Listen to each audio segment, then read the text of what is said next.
By far, the question I get asked the most is it actually easy to make money online? And the answer is no. It is hard work and it is a lot of work, but in this video, I'm going to show you the 4-step formula I've used to make money online, and I'm going to take all of the guesswork out of this for you so that you're left with a crystal clear idea of how to actually make money online. So, like we were saying, it's 4 steps, and step number 1 is obviously niche. Now, what's a niche? Why is it important? And how can you use it to make a lot of money? All great questions, all very simple answers. Firstly, a niche is a group of businesses that all share something between each other. So, for example, gyms. Now, what are some things you really want to look for in a niche? First thing is you want to make sure there's lots of businesses in that niche. Reason for this is because when you work with one sort of person solving one type of problem, you very quickly get very good at solving that very specific problem for that very specific type of person. The reason you want lots of businesses in your niche is because you have tons of people to reach out to essentially sell the solution to whatever problem you're going to be solving, which we'll touch on in just a second. But essentially, like we said, you want to essentially be solving a really painful problem for these businesses. And the reason for this, pretty simple. If a business or a type of business has a really painful problem, they're willing to pay a lot for you to solve it for them. Pretty simple stuff, but you want to make sure that this painful problem, it's honestly the key to really being successful with something like this. Couple things, you want to make sure that first of all, every single business, or at the very least 80% of businesses in this niche, actually have this problem, and it is a really big problem. Now, a pro tip, and this is by no means a prerequisite, but if, for example, you have 100,000 businesses in a niche, right? And let's say you've got 1,000 companies trying to service that same problem for those businesses. Well, you can do the math. That's a fair bit of competition. In reality, the numbers are way more skewing to this. It's probably more like 10,000 if we're being honest, but you get the idea. If you put yourself in an environment where everyone's trying to solve the same problem, you've all of a sudden got a lot of competition, even though the problem might be really painful, right? So as an added bonus, if you've, again, got a niche for 100,000 people, if you can manage to essentially find a problem that isn't being serviced by that many people, and it's a really painful problem for those businesses, you'll end up in a bit of a blue ocean environment. In other words, there's not a red ocean environment, there's not sharks trying to undercut everyone on prices and things like that. You'll end up going into an industry and an environment and a market where the competition obviously still exists. You'll always have competition, but the competition will be nowhere near as saturated as if you were doing something like selling Facebook ads to gyms or something like that. Now, we've already touched on this a bit, but just a few points about the problem. Obviously, we want it to be a really painful problem that we're going to solve, but often with painful problems, the solution, which obviously is what you're going to be selling, is sometimes a bit ambiguous. You might not know how you're going to be able to solve this problem. You might not have experience in solving this problem. And that's why the solution, the actual thing that you're going to be selling, it's okay if you don't have it fleshed out, because believe me, when you go into a new industry selling a new product, you're going to make mistakes, you're going to innovate on that product, and there's just going to be a natural learning curve. And definitely some of the best advice I've ever received is don't focus on how you're going to solve this problem.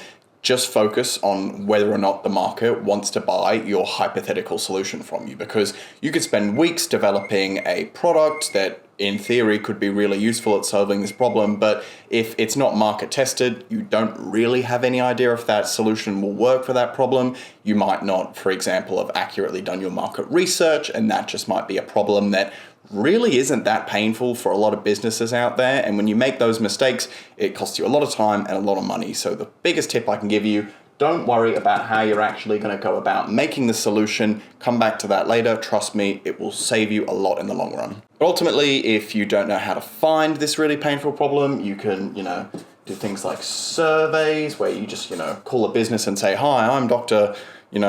Chris Brown from university at blah, blah, blah, and I'm doing market research. Can I ask you a question? What is your industry's most painful problem?" Yada, yada, yada. You can do something like that. You can ask ChatGPT. There are so many ways you can essentially find out what, especially if it's a big niche or a big industry, what they're really struggling with. But a pro tip, if, for example, you search up, what do gyms struggle with? And the first thing is getting members, and as such your solution would be providing ads so they could get more members.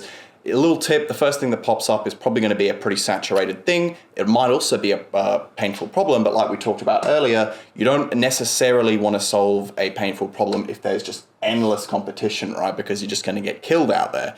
You want to pick a problem that is painful, does have a genuine need, but there's not a crazy amount of people servicing that problem. And personally, if you're looking for my exact advice, what I would do if I was in your position starting out fresh, I would pick a big niche with a really popular, maybe set of problems. So for example, it could be the gym niche. Most people, when they break into the gym niche, they try to, for example, sell Facebook ads to them. And that's really tricky because if this is an accurate number, it's probably more like 40,000 people selling to 100,000 people. The competition's just brutal. It will absolutely kill you.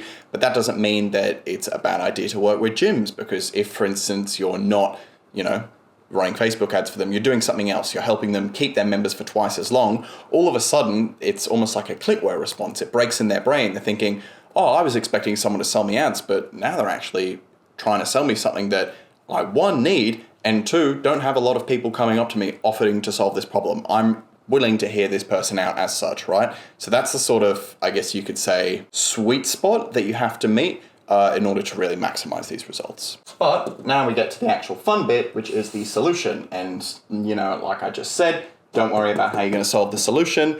Well, I'm going to give you some quick tips on once you actually get to this stage, once you've identified a niche, once you've picked what problem you're going to solve for them, you know it's a real problem, and you know that real business owners need this problem fixed. I'm going to show you how you actually fix it. So first of all, there's lots of people out there, like for example me and the videos you're watching, that will offer really good, informative, free content on things like YouTube. Could be things like LinkedIn. There's Facebook as well. There's lots of ways that you can essentially get free, really valuable information from someone that is trying to sell you something. Let's all be honest here. But that doesn't mean you can't extract the useful information, and just not buy what they're selling. Full disclosure, you can do that with me. That's what these videos are here for. Another great thing though is books. If you want a reading list or, a list of books that I found really useful for business and sales and marketing, all these sorts of things, drop a comment, let me know. I can give you some great resources. But essentially, you're not trying to land a rocket on the moon here, right? We're not going for some sort of solution that has never been tried or tested before. Generally speaking, whatever you pick here, unless you're trying to solve, something for underwater basket weavers or something extraordinarily niche like that. And again, that doesn't follow the lots of businesses rules, so you shouldn't be doing that. But generally speaking, you will be solving a problem which has already been solved by some other company out there. They just haven't reached the insane levels of scale to saturate that market yet, right? So the point is that I'm making, somewhere out there, someone has figured out how to solve that problem. And remember, there will be lots of iteration, lots of trial and error once you actually sign clients and once you actually get to that process. But you do want to have a rough, I guess you could say, idea of the solution in terms of how you would roughly implement it, how you would roughly get results. That way, when you hop on a sales call with a business owner, you can say, look, John, I completely understand. You want to understand all the in and outs of the software or service. I get that. But John, truth be told, you're hiring me and paying me so that you don't have to understand that, right? But John, I can give you a rough idea because I know you're curious. This is how it works. We use this Facebook ads and that generates a lead, and then we book that lead into an appointment, blah, blah, blah, blah, blah. Have a rough idea of the solution fleshed out so you can explain it in, I guess, like a high view, nuts and bolts level to a business owner. But again, remember, most of your best ideas when it comes to running that service, most of your innovative ideas will actually come from just trial and error, testing things and seeing what works, essentially. And of course, something that we've just been talking about, there, like we said, lots of other people out there in your industry that have solved the problem you're trying to solve. So alternatively, you could just go to someone that's in the position that you want to be in and say, hey, look, I know that you've solved this problem.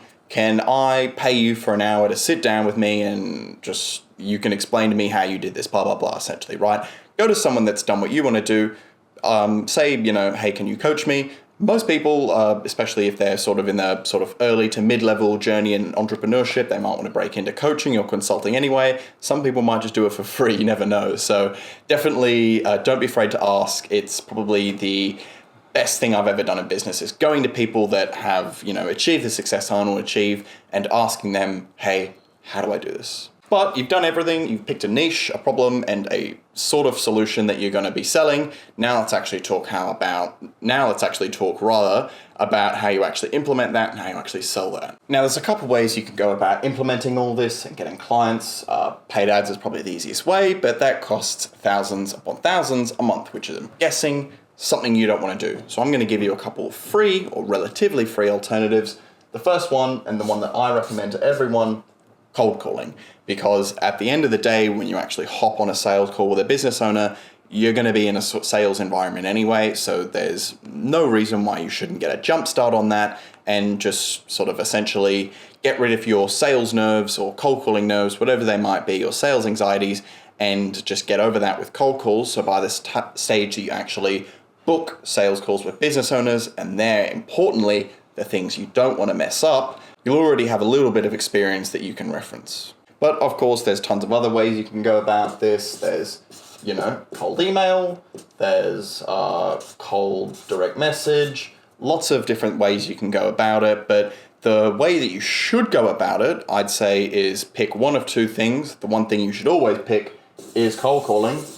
Because again, the ROI in every sense of the word, your skills, industry knowledge, everything is just going to go exponential with cold calling. So just please do it. Trust me, I ignored cold calling for way too long in my professional career. Just do it. Trust me. Take my advice.